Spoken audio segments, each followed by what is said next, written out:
Damn you, Holly Black. Sure, just go write another excellent novel. I did not have shit to do or anything. 2 days. It took me 2 days to finish this book, and it would have probably taken a lot less if I didn't have real life to distract me and, needed things like food, sleep. Holly Black, why did you have to drag us right back into vampire fiction? We were done with it. We swore we would never touch another vampire novel ever again. No vampire books. For as long as we live. I don't remember that. Someone didn't do her research and told me it was a book about monsters. The back of the book said it was about monsters. So it was false advertising, was it? Or a genius plan. Fuck. Welcome to our review of Holly Black's The Coldest Girl in Coldtown. Coldtown is a genre mashup.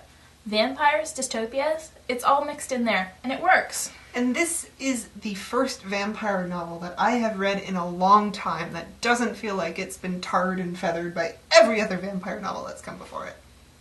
Vampire fiction these days can normally be divided into 2 categories, and we can blame this on the after effects of Twilight.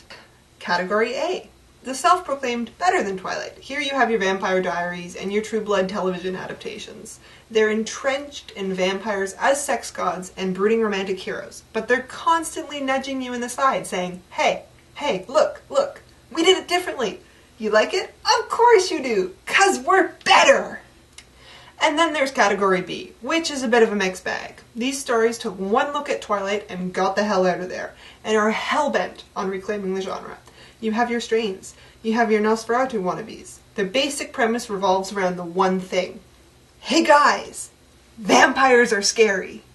Remember when vampires were scary? And monsters? Let's do that again, okay? This book is neither. It's not a vampire rom-com, and it's not super cemented in the horror genre either. It uses its genres in a way that's uniquely Holly Black. You can feel her style running through the story, and it connects it to all the other books she's written. The book opens, and we are tossed straight into the deep end. Tana wakes up after a party, crawls out of the bathtub that she passed out in, and finds everyone dead. She's shocked, but she has an idea about what happened. Vampires. Vampires have been out of the coffin for about 10 years now, the infection from their bites spreading like a plague. To deal with the vampirism, the US government has transformed certain cities into what they call cold towns, where vampires check in and no one checks out. The US government has also been throwing people who have been bitten by vampires into cold towns, because a vampire bite infects you with a bloodlust similar to rabies, and then all it takes is a little taste of human blood and you turn into a vampire. Tana walks through the bloodbath and finds that one person has been bitten, tied up, and left to be a snack for later, and this is none other than her crazy ex-boyfriend Aiden, and just because there's a vampire tied up in the same room as him, as his bunkmate. After some quick deliberating, Tana decides that she's going to save both Aiden and the crazy vamp. But in the process, she gets tooth-grazed. So, unsure if she's been infected, she, the vampire Captain Crazy, and her now bloodthirsty ex-boyfriend, Sergeant Unstable, all pile in a car and head for the nearest cold town, where the real fun begins. I will walk 500 miles and I will walk 500. And now it's time to play Get to Know Your Hitchhiker. The random vamp that they picked up is named Gabrielle, and not only is he wanted by a notoriously psycho vampire hitman, he is also banana pants crazy himself. You can just feel the imbalance radiating off of him.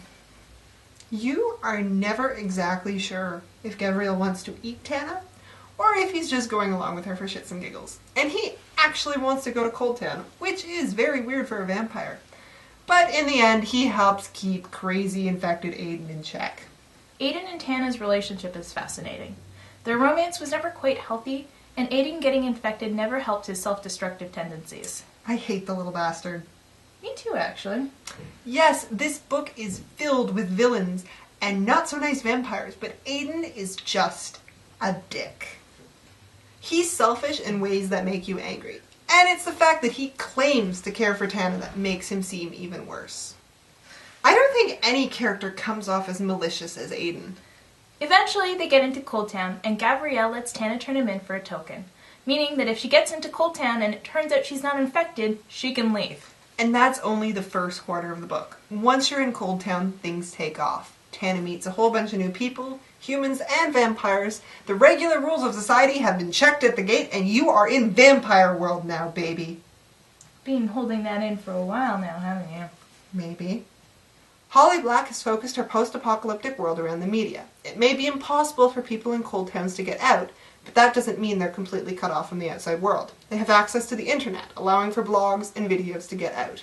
The vampires who have taken control of this town run their own TV shows glamorizing vampires. The media mogul is Lucian. He looks like your typical vampire. Think Lestat. Despite being hundreds of years old, he's learned to adapt and go with the times. Hosting many of his own late-night TV shows featuring extravagance and danger, he feeds the vampire hysteria that surrounds people. He's the antagonist, but he's not the type of antagonist that you're used to. It's his past with Gabrielle that makes him so sinister. And he keeps you off balance because you're never exactly sure what his motive is. And he's a little bit stereotypical. He's uncaring about humanity and he's willing to do anything to get what he wants. But he's not boring. Gabrielle is a little different. He's the love interest and he wanders in and out of the text a lot. His relationship with Tana is... well, it's insta-love. It really is, but it doesn't feel like insta-love. It's not the obsessive, he's my one and only, the world has revolved around him all this time and we will forevermore be referred to as Tavriel kind of insta-love. It's more of the, hey, you know, we've been through a lot in the last few days and I've really started to care for you, and I find your particular brand of crazy very hot. I can't believe it's not insta-love kind of insta-love. It's the lowest calorie form of insta-love. Tana herself isn't a bad heroine. She does stupid stuff, sure, but she knows she's doing stupid stuff. And she has her brilliant moments, too. I love the part in the first part of the book when she's stuck in the car with bloodthirsty infected Aiden, but what she does is she makes him drive so that he has something to focus on other than just biting her. She has fairly decent survival instincts, and in a novel filled with nut jobs, she only comes off as being slightly imbalanced. And Tana is just a good person just trying to survive in a crazy world. And she doesn't whine, which is amazing. All in all, the book was addicting, and had you hooked from page 1, and you were flipping pages like a fiend all the way to the end. And you may think you've guessed all of its secrets, but that one final twist is brilliant. On top of that, I find it interesting that Coldest decides to orient itself and its post-apocalyptic world around the media.